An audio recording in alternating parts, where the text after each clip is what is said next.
Hello friends, स्वागत है आपके अपने इस यूट्यूब चैनल पर। दोस्तों आज मैं आपसे इस वीडियो में डिस्कस करूंगा प्लिंथ बीम के बारे में।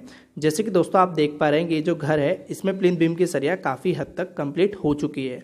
तो इस वीडियो में जो मैं आपसे डिस्कस करने वाला हूं, सबसे पहले आपको ये बताऊंगा कि अगर आप एक मंजिली मकान बना रहे हैं तो क्या साइज़ रखना चाहिए, और 2 मंजिल या 3 मंजिल मकान बना रहे हैं तो उसका क्या साइज़ होना चाहिए। दोस्तों यहाँ पर जो मकान बनाया जा रहा है, ये प्लान किया जा रहा है 2 मंजिल के लिए। तो इसमें क्या सरिया दी गई है प्लिंथ बीम की और किस हिसाब से बांधी गई है, और दोस्तों यहाँ एक दो गलती क्या की गई हैं वो मैं आपसे इस वीडियो में डिस्कस करूंगा, ताकि आप जब भी कभी घर बनाएं तो ये गलतियां ना करें या इन चीज़ों पे ध्यान दे सकें। सो प्लीज़ वीडियो को पूरा एंड तक देखना।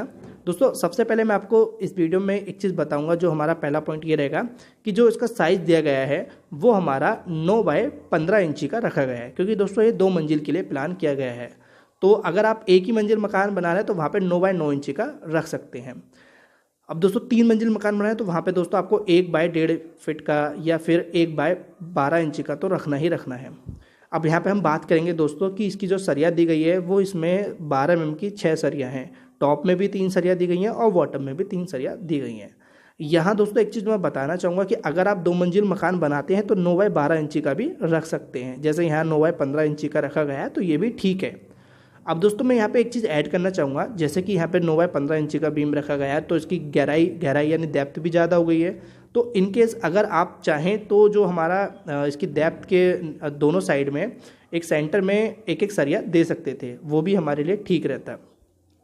ये हो गया। अब दोस्तों यहाँ जो गलती दूसरी की गई है वो ये है कि जो हमारे इसमें रिंग बनाए गए हैं वो 8 mm के तो हैं, लेकिन जो इसके हुक होते हैं यानी कि जो हमें 135 डिग्री पर बैंड करने होते हैं वो पूरी तरीके से बैंड नहीं किए गए हैं। क्योंकि दोस्तों अगर ये बैंड रहेंगे तो हमारे जो कंक्रीट होती है उसमें पकड़ अच्छी से आ जाती है। तो आप अपने घर में कभी भी किसी भी जगह का चाहे बीम हो कॉलम हो तो उसके हुक बनवाएं तो उसके बैंड जो हुक होते हैं वो सही तरीके से करें। अब बात करेंगे दोस्तों कि इसमें एक चीज़ ये ध्यान रखनी है कि जब भी कभी आप कोई भी बीम बनाएं, जैसे प्लिंथ बीम ही है तो इसके जो बीम होते हैं जहां हमारा बीम फिनिश हो रहा होता है तो वहां पर हमारे टॉप और बॉटम की जो सरिया आ रही है तो उनको आपस में एंकरिंग करने के लिए बैंड करना होता है और उनको आपस में तार से बांध देना होता है, जैसे कि आप वीडियो में देख पा रहे हैं। दोस्तों अक्सर होता क्या है कि कुछ लोग इस चीज़ को नज़रअंदाज कर देते हैं और बस ऐसे ही सरिया को फंसा देते हैं। इस घर में भी एक दो जगह किया गया है ऐसा, लेकिन आपको ये चीज़ ध्यान देनी है कि आपस में बैंड जरूर करना है, ठीक है। तो ये कुछ ज़रूरी बातें थी दोस्तों कि हमें क्या सरिया रखना चाहिए और दोस्तों क्या हमें साइज रखना चाहिए। अब दोस्तों मैं बात करता हूँ कि ये 2 मंजिल तक की सरिया के लिए हो गया। अब 3 मंजिल की बात करें तो जैसे मैंने आपको बोला कि 1 बाय 1.5 फीट तक का भी बीम रख सकते हैं। तो वहाँ पे आप साइज़ तो पता चल ही गया है। इनकेस दोस्तों अगर कोई भी डाउट रह गया है तो कमेंट में टाइप कर देना या मुझे इंस्टाग्राम पे मैसेज कर देना। पर्सनली कोई जानकारी चाहिए तो मुझे इंस्टाग्राम पे मैसेज जरूर करें। Thanks for watching video. मिलते हैं अपने नेक्स्ट वीडियो पर।